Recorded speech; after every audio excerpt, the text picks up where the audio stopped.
here from Corey's Dam Fishing. Just got back from my whale at the Cod Nationals. I have to say, one of the best comps I've fished in a long time. The structure of the comp is totally different to anything else I've ever done. I think that made it worthwhile. The planning and stuff that we put in, all changed throughout the week because of the rules of the comp. So we're looking forward to next year. I'm definitely going back, but I thought you'd give you a rundown of what we did this trip, and hopefully it'll get some more people catching fish at my whaler. And day one, we went up the back of the river. It was an any lure day, so we could throw anything. We pre-fished up there and got a couple of fish and a lot of follows, but the day didn't work out well. We didn't land a fish on the first day, so that was a bit of a flop. We'd also picked that as our bonus points day as well, so we missed out on all our bonus points by picking the wrong day. After talking to everyone on the first night, we decided to come down in the main bay and chase those smaller model fish because there was plenty of them caught. We picked an area using the Lawrence Genesis maps, and the social maps showed us where the channels were and whatnot, and we're fishing mainly 2 to 5 feet of water. And the second day was spinnerbait only day, or bladed lure only day, which meant chatterbait spinnerbaits. You could run a plastic with a beetle spin as well under the rules, but we chose spinnerbaits. Glenn Casey from Bassman sent me up a heap of spinnerbaits specifically for my whaler, and we were just lucky enough to crack the code on the second day through some help of guys like Chris Hickson, and that helped us out with some tips. I'll show you some photos of all the lures individually, but the spinnerbait that did the damage for me, it was dual bladed black chrome, full white, and for Benny it was a similar spinnerbait to this, but obviously in all white with the one chrome blade. So we didn't catch many fish on the gold blades, but the silver and the black chrome blades worked really well. We ended up catching 7 fish for the day. We got our bonus points for using a Bassman product. Once again, thanks to Glenn, and that was day one concluded, which put us in the 7th spot after day one. So big comeback on day 2 after a donut day 1. So day 3, not used to this in the bass comps. The body was starting to get wary. Tactically, we'd made some mistakes, but day 3, it was a hard body only day. So it was lipless crankbaits, wake baits, and bibbed hard bodies. Some of the guys were trolling, but we couldn't throw those bibbed hard bodies in the shallower water, so we had none of the sponsors' lures, so we were down to just normal points for the day, but we had a really good day, landing 9 cod, and the destroyer for that day was a doozer, a jackal doozer. Show you a photo of the colour. There was the black with the black stripes, pearlized black with the purple bottom. And Benny was throwing a white one, I'm not sure of the colour, which was almost like an AYU colour. And as I said, 9 cod for the day, but we didn't get any bonus points on that day because they weren't the designated bonus point lure. So good score, but no cigar for that one. Really good day, which kept us in the hunt. We finished 7th on that day as well. So 2 7th and a donut on the first day.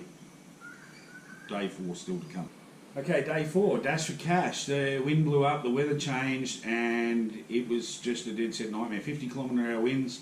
We had no choice. Tony Bennett, the tournament director, had to basically move us all back up to the back of the dam. So everything changed. Everyone's thought processes changed. And we had to go up to Bundalong and fish the Ovens River. So there was 34 boats running around in the river trying to win the dash for cash. Now the dash for cash, another concept not used to. it is a photo catch and release comp, but if you got a legal fish in the dash for cash, you actually had to bring the photo back to the boat ramp. Undersized, you could still text the photos through. There was a point scoring system that the earlier you caught the fish, the more points you got. We struggled for the first 3 hours. Once again, put the dozers to action, or the doozers to action, and landed 3 undersized cod, which give us one point for the day, and kept us in 7th place overall. So very happy with that. 7th place in the Cod Nationals on the dam. I'd never fished, and the concept was if we probably had chosen the right bonus day, we could have pushed up to 2nd or 3rd. So extremely happy. The trip went really well. We got a lot of follows, and everyone was saying the same thing. They got a lot of follows, a lot of fish sort of following it all the way back to the boat and striking at the boat. So on day 2, we decided to think outside the square, and we started to use some scent. The scent we chose was Eggy Max Spray On, and I can tell you after, that was probably the most crucial change we made for the weekend using the Eggy. The fish went from tapping the lure to actually engulfing it. All our fish caught on using the Eggy actually had the whole lure inside their mouth, all 6 treble. So they really wanted the lure, and we're putting down to the smell. That was really big change that we made over the weekend that we think made a difference to our score. The biggest fish of the weekend, stonker fish, 104.1 I think it was. Really good. Come off a lay down in about 1 or 2 foot of water from all reports. Caught on a Dow swimmer in that colour.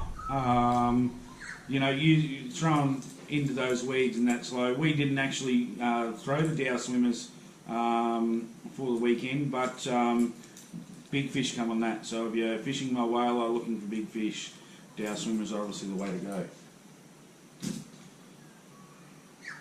It took us a little while to work out spinner baits, but everyone said the dual blade spinner baits didn't really work that well in the weed. Well, we found they actually caught more fish. You had to put up with the weed, but if guys haven't seen them, you know, dual bladed versus your single blades, we found that we caught more fish on the twin blades. So that was another change we made for the weekend.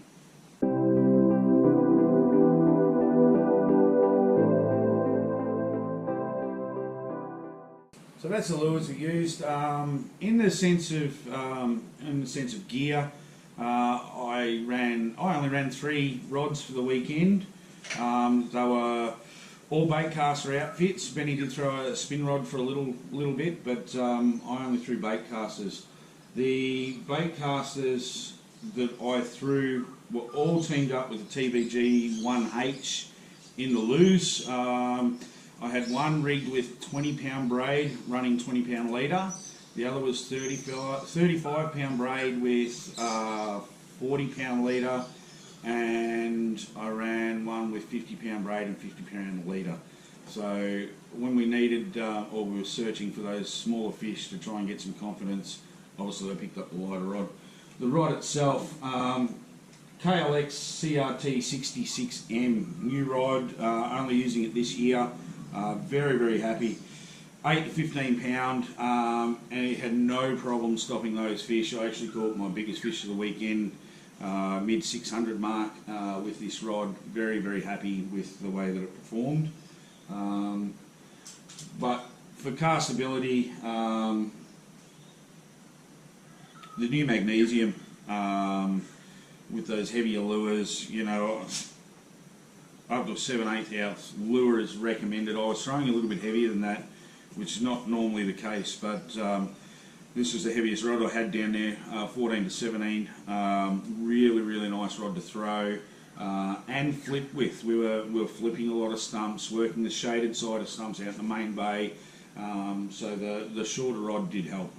Very happy. Baden has set me up with Kistler rods this year, and I have to say that yeah, extremely impressed with the rods.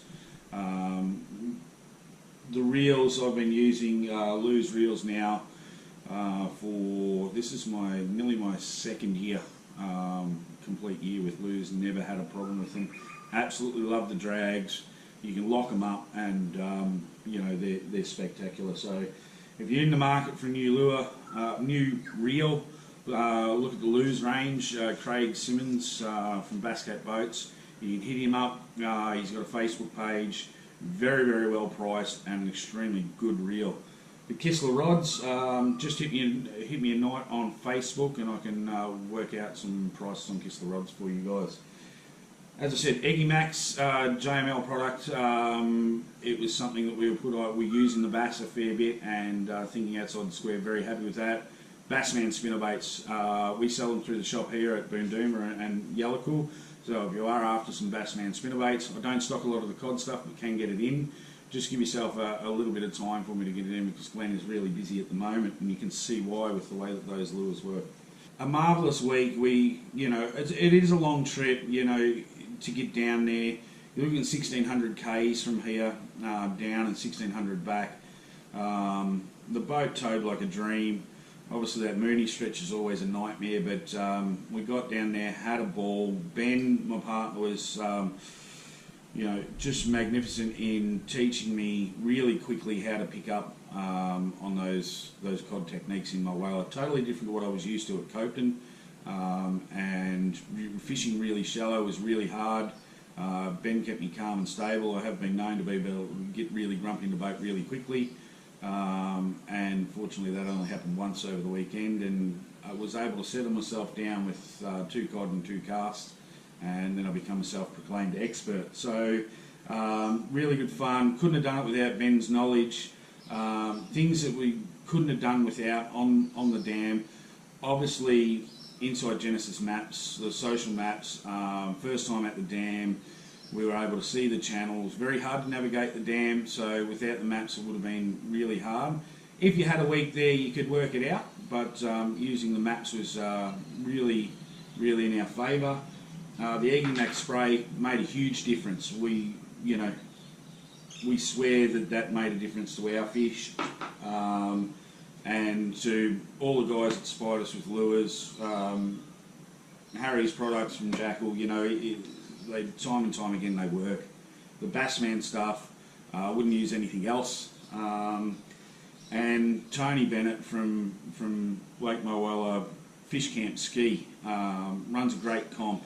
It's not only fun, but it's really hard on your thought processes. I studied as much as I could, did all my internet searching, did everything else, and when we got down there, worked out that we were fishing too deep. So the guys all shared information. There was no secret squirrel stuff. Great bunch of guys.